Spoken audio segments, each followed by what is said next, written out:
अस्सलाम वालेकुम जी, कैश के चैनल में खुश आमदीद। जनाब, पाकिस्तान में बहुत सारे लोग सोलर पैनल लगाकर अपना बिजली का बिल बचा रहे हैं। तो सवाल ये पैदा होता है कि अगर कोई कैश पर उसे परचेज नहीं कर पाता तो फिर बैंक से कैसे लीज करवाया जा सकता है? एलिजिबिलिटी क्राइटेरिया क्या है, प्राइसिंग क्या है, डाउन पेमेंट और माहाना कितनी हो सकती है, तमाम तर डिटेल इस वीडियो में गाइड करने वाला हूँ। चैनल पर नए हैं, लाइक सब्सक्राइब कर लीजिएगा। ले जनाब, फैसल बैंक की मैंने इस साइट को ओपन कर लिया है और यहाँ पे आपके पास फैसल इस्लामिक सोलर फाइनेंस का पेज है। यहाँ आप पूरी डिटेल देख सकते हैं और इधर एक कैलकुलेटर भी दिया हुआ है जिससे रफ एस्टिमेशन जो है वो ली जा सकती है। अप फ्रंट यानी स्टार्टिंग में कितनी डाउन पेमेंट देनी पड़ सकती है, कितनी हमें टोटल रकम देनी पड़ सकती है और हमारा पेमेंट शेड्यूल क्या होगा, ये सारी डिटेल आपको कैलकुलेट करके बताता हूँ। पहले जरा इसके कुछ फीचर्स को हम देख लेते हैं। कुछ बेसिक डिटेल मैं आपको मोटी मोटी बता रहा हूँ, ध्यान से समझ लीजिएगा कि मिनिमम फाइनेंसिंग जो है वो 1 लाख है और मैक्सिमम 10 मिलियन है। Minimum equity of the financing कितनी है जी? 15%। टर्नओवर 1 साल से 7 साल तक रखवाया जा सकता है। रीपेमेंट्स में फ्लेक्सिबिलिटी भी है। इसके अलावा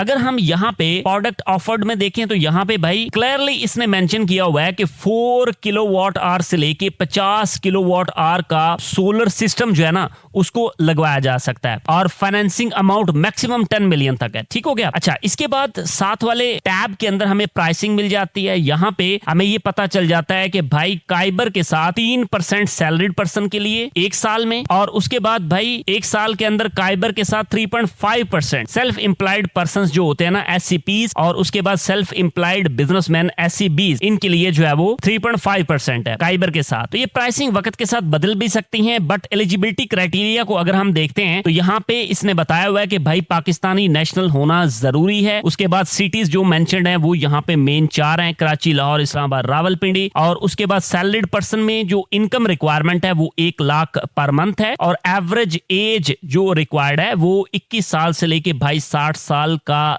टाइम है। इसमें 60 years at the time of maturity, यानी किस्तें खत्म होने तक मैक्सिमम एज 60 हो सकती है। एम्प्लॉयमेंट टर्नओवर के हवाले से ये उसने बताया हुआ है कि भाई कि मिनिमम 1 साल, और उसके बाद जो हमारे पास कंट्रैक्चुअल एम्प्लॉयज होते हैं उनकी 2 साल की एज जो है वो काउंट होती है, और जो SCBs हैं यानी सेल्फ एम्प्लॉयड प्रोफेशनल और सेल्फ एम्प्लॉयड बिजनेसमैन, उनका इनकम स्टेटस ये है कि वो 1,50,000 पर मंथ जो है वो कमा रहे हो और उनकी एज लिमिट के अंदर 21 साल से 70 साल की लिमिट्स गिवन है। एम्प्लॉयमेंट टर्नओवर जो है वो 2 साल का उनका होना चाहिए करंट बिजनेस के अंदर। ठीक है, ये मोटी मोटी वो चीजें थी जो मैंने आपको बता दी। इसके बाद अगर हम ऊपर आते हैं यहाँ पे इस कैलकुलेटर के अंदर, तो यहाँ पे हम एसेट वैल्यू यानी जो सोलर पैनल हमने लगाना है उसका एक एस्टिमेशन आप देख सकते हैं कि भाई कितनी अमाउंट का वो हो सकता है। लेट्स सपोज मैं यहाँ पे चूज कर लेता हूँ कि मेरा सोलर पैनल जो है वो 1 लाख रुपए का है, और भाई यहाँ पे जो ईयर मैंने चूज कर रखा है वो 1, यानी जो पेमेंट जो है वो रीपे होगी वो 1 साल से 7 साल तक होती है, बट मैंने यहाँ पे 1 ईयर को चूज किया, यानी 1 लाख का सोलर पैनल। नॉर्मली इतना होता तो नहीं है ना, बट हम एक एस्टिमेशन लेने लगे हैं जिससे अंदाजा हो जाएगा कि भाई हमारी डाउन पेमेंट वगैरह किस हिसाब से बनती है। ठीक है, अब यहाँ पे इक्विटी देखें 15% हमने चूज कर लिया। अब यहाँ पे अगर हम सैलरीड पर्सन को देखें तो मंथली इंस्टॉलमेंट उस हिसाब से कितनी बन रही है, 7,667 रुपीज एस्टिमेटेड है ये, और फाइनेंसिंग अमाउंट जो है वो कितनी हो सकती है बैंक की, वो 85,000 रुपए, यानी 15% आप जो है वो उसमें डाउन पेमेंट अपनी देंगे जो तकरीबन कितनी बन जाएगी 15,000 रुपए, और ये 85,000 रुपए बैंक देगा अप फ्रंट। जो स्टार्टिंग पे आपको पेमेंट देनी पड़ सकती है उसमें क्या होता है ये देखिए 15,000 जो है वो डाउन पेमेंट की मद में चली गई, और जो तकाफुल यानी जो इंश्योरेंस है वो 300 रुपए की, और टैक्स और ड्यूटीज वगैरह 548 रुपीज की, प्रोसेसिंग फीस इसमें 6,000 रुपया डल के ये टोटल पेएबल कितना बन गया 21,848 रुपए एस्टिमेटेडली। ठीक है, अब यहाँ पे अगर हम अमाउंट बढ़ा देते हैं, अब 1 लाख रुपए का सोलर पैनल या सोलर सेटअप तो नहीं लगता, अब थोड़ा सा इसको करते हैं ज्यादा, बट आपको इससे अंदाजा हो गया होगा कि भाई किस हिसाब से आपकी इंस्टॉलमेंट वगैरह बन सकती है। अब जरा देखिएगा मैंने ये अमाउंट कितनी कर दी, एसेट वैल्यू कितनी कर दी जनाब 5 लाख रुपए, और हम इसको पे करना चाहते हैं 1 साल के अंदर। तो इस सूरत में हमारे पास जो फाइनेंसिंग अमाउंट बैंक करेगा 4,25,000 रुपए बैंक देगा, भाई हमारी मंथली इंस्टॉलमेंट एस्टिमेटेडली 38,334 रुपए की बन सकती है। स्टार्टिंग में इसका जो अपफ्रंट है वो उसी हिसाब से यानी 75,000 रुपए हमारी डाउन पेमेंट हो सकती है, और इस सूरत में जो तकाफुल यानी जो इंश्योरेंस की अमाउंट है वो 1,500 रुपया बन सकती है, और टैक्स और ड्यूटीज वगैरह 740 रुपए, processing fee as it is 6,000 रुपए, और टोटल हमारी पेएबल कितनी हो सकती है 83,240 रुपए की अमाउंट। समझ गए? अच्छा, और उसके बाद अगर हमें इसकी ये किस्त जो है वो ज्यादा लग रही है तो फिर उसके लिए क्या किया जा सकता है, इसका जो टर्नओवर है यानी रीपेमेंट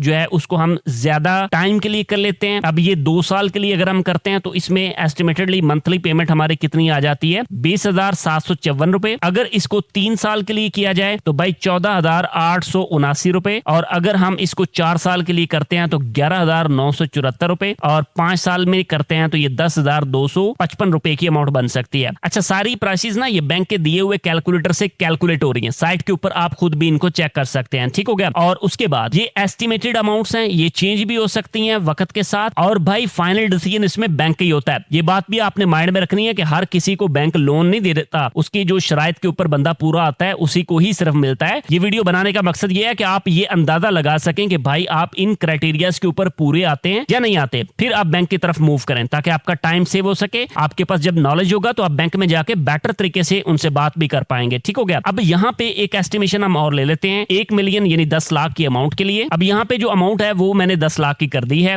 अब यहाँ पे उल्टी तरह से हम चलते हैं, यानी 5 साल का टर्नओवर है, इक्विटी मिनिमम 15% है। अब ये बैंक डिसाइड करेगा कि भाई आपकी इक्विटी 15% आएगी, 20 आएगी, 30 आएगी, 50 आएगी, 85 आएगी। तो ये जो डेबिट बर्डन रेशियो होती है ना, उसको देख के ये डिसाइड नॉर्मली बैंक करता होता है। ठीक है। अब यहाँ पे 15% हमने इसको रखा। इस हिसाब से अगर हम देखें तो 20,468 रुपीज की हमारी मंथली इंस्टॉलमेंट एस्टिमेटेडली बन सकती है, और फाइनेंसिंग अमाउंट बैंक की होगी 8,50,000 रुपया। ठीक है। अब अगर इक्विटी की आप बात करते हैं यानी डाउन पेमेंट की बात करते हैं तो भाई वो 1,50,000 रुपया हो जाएगा, और उसके बाद तकाफुल 3,000 रुपया, यानी इंश्योरेंस ड्यूटी और जो टैक्सेस हैं वो 980 रुपए हैं, और प्रोसेसिंग फीस एक्सक्लूडिंग FADs है, और ये कितनी आ रही है, ये भाई 6,000 रुपया। और यहाँ पे टोटल पेएबल जो है वो कितना हमारा बन जाएगा 1,59,980 रुपए। और ये क्या होता है जी, क्रॉस चेक होता है या पे ऑर्डर होता है बैंक के नाम। ठीक है। तो ये इस तरह से नॉर्मली बैंक इसको डील कर रहा होता है। अब यहाँ पे हम जस्ट साल जो है वो कम करेंगे, और उसके बाद आप देखते जाइएगा कि इसमें क्या होता है। रीपेएबल में हमने 5 साल अभी रखा, और उसके बाद 4 साल में ये कितना हो जाता है 23,904 रुपए की किस्त एस्टिमेटेडली। भाई 3 साल के अंदर 29,716 रुपए की एस्टिमेटेड किस्त, 2 साल के अंदर 41,465 रुपीज की, और उसके बाद 1 साल के अंदर 76,669 रुपीज की इसमें एस्टिमेटेड किस्त आ जाती है। ठीक हो गया।